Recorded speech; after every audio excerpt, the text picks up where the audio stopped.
Hi guys, this is रुन्या। आज वटपौर्णिमा होती म्हणून मी मम्मीसोबत गेले होते। म्हटलं चला मम्मीचं शूट करू, फोटो काढू आणि थोडं वातावरणही एन्जॉय करू। पण तिथे पोहोचल्यावर बघते तर काय, पावसाने सगळ्यांचीच फजिती केली। धो पाऊस पडत होता।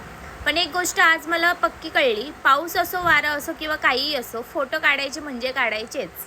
मग आम्ही फोटोशूट केलं। तिथे सगळ्या बायका वडाच्या झाडाला फेऱ्या मारत होत्या, 7 जन्मासाठी हाच पती मिळावा म्हणून।